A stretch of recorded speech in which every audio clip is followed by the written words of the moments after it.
I'm Amelia. This is Meows. Sometimes her name is Goose, depending on the mood that she's in. Want to say anything? You just gonna purr? Yesterday, I went to a doctor for the first time to try to get diagnosed for something that I thought I may have called lipedema. When I posted about this, I was shocked at how many people had questions, how many women were messaging me being like, I have this, thank you so much for talking about this, how did you get diagnosed, all these questions. So I thought that I would just make a big Q&A video. If you've already seen this explanation, I'm gonna put like little chapters at the bottom of this video so you can just like fast forward through. Just a little bit of background about me and how I came to that conclusion. So since I was 13, I had what I thought was cellulite. Before I even knew what cellulite was, I was insecure about it. It took me a very long time, years and years and years, to become friends with my body. I went through a lot of body dysmorphia and restricted my eating, tried all of like the creams and the body wraps, and I eventually just got to the point where after a lot of mental health help, I got to the point where I was comfortable with the body that I am in. And so I felt like with whatever platform that I have and the privilege of mental health help that I have, I might as well talk about it. So I started posting all of these stats about cellulite and how anywhere up to 98% of women have cellulite, the history of it, and how it was used, you know, as another method of just getting women to hate their bodies for profit. But regardless of all of that work that I did, I have always been sensitive about my legs. I find myself looking at like every other woman's legs during the summer, just being like, how? But then there were also some things that I was dealing with my legs that I thought were normal things that everybody dealt with that just were not normal things that everybody dealt with. For example, I would get really, really itchy for like 10 to 15 seconds on one of my legs, and I would just like scratch and scratch and scratch for the 10 seconds, and then it would go away. And then this like horrible, horrible bruise would pop up, and it would last for like a month. It was, you know, scary. I did my blood work, everything came back normal. I was a little bit vitamin D deficient, but I live in Seattle, so that tracks. But the skin on my legs are also very sensitive. My legs always feel heavy at the end of the day. Like, you know how you get tired when you walk upstairs? It was almost like an unbearable weight when I would walk upstairs, regardless of how in shape I am or was at the time. After I had posted about cellulite a few times and all of the learnings that I had gathered from all of my research that I've done about cellulite, I got a message from somebody that said something along the lines of like, hey girl, don't take this the wrong way. I think what you might have is lipedema. And at first, honestly, when I read it, I was like, why would you say that? Like, you put me in such an uncomfortable situation. Like, you know I'm not happy. But it really was coming from a good place, and I'm so, so grateful that they sent that my way, because once that like initial ouch wore off, I started to do some research about it and found that a lot of the symptoms that I had were consistent with lipedema. And honestly, it was very reaffirming to figure that out. How long have I had your hair in my hair? Anyway, it's really hard to get diagnosed for lipedema, even though they think 11% of women have it. But after all of the messages that I've been getting from people, I think it's higher than that. I think the number is only 11% because it's so hard to get diagnosed with it, that they just don't have all of the information of how much of this is actually out there. So I get Botox from this doctor in Seattle, this plastic surgeon in Seattle. And when I was doing my research, I saw that he also is one of the very few people in Seattle that touts themselves as being able to diagnose lipedema. Right away, before he even like felt my legs, he was like, this looks like lipedema. I don't have a lot of fat distributed on my body other than the lower half of my body. That's not to say that like when that's the case for people, they always have lipedema. That's not what I'm saying. But he looked at me and he's like, how the fat is distributed in your body, it does look like that could be what's going on. He felt my legs and he was like, yes, that is what this is. Also with the pain that I was experiencing and the bruising that I was having, he was like, I'm certain that that's what's going on here. Are you trying to leave? All right, take all your hair with you, okay? All right, sure. So he explained to me the process of what they do, which I will also explain later because a lot of the questions that I have are around the treatment, and priced it out for me, and it's very expensive. So I thought that I would just take y'all along for the journey of me learning more about this and trying to figure out what route I want to take to manage it moving forward. So one of the main questions that I got was what the difference is between lipedema and cellulite, which is a great question. So I think that's a good jumping off point here. So the main difference that I learned with my Google University degree, lipedema is a medical condition that is often, it has genetic and hormonal components to it, whereas cellulite is more thought of as a cosmetic issue, which is primarily influenced by how your skin is structured, your fat distribution, your diet, or your lifestyle.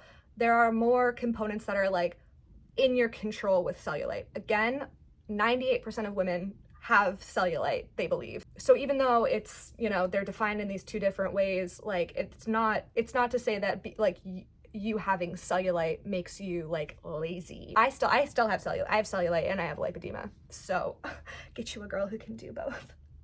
Texture-wise, lipedema is more firm and rubbery and painful in how it presents itself. And then cellulite is more like soft, dimpled skin.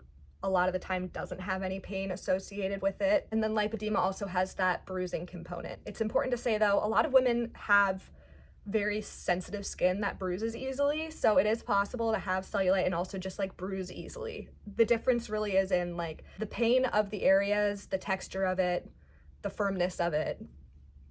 You get it. Lipedema is more on the legs, sometimes on the arms, but it does not affect your hands and your feet. And then cellulite can be abdomen, legs, arms, butt. It's less picky, I guess, about where it lives. The other big difference is that lipedema progresses, or it can progress, and a lot of the time it does, and it can affect your mobility and your quality of life as it gets worse and worse. Cellulite typically doesn't lead to other health issues, whereas lipedema does. I was also getting a lot of messages from people asking about the difference between lymphedema and lipedema, and they are entirely different things. Lymphedema is the result of an affected lymphatic drainage system. It could lead to fluid retention, which will then, it can affect one leg or just one arm. Lipedema is a result of abnormal fat accumulation. It affects both legs or both arms. Are you for real right now?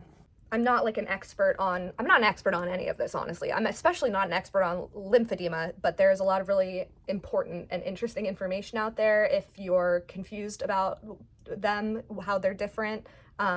Photos show how different they are. So if you are curious about that, here's a picture.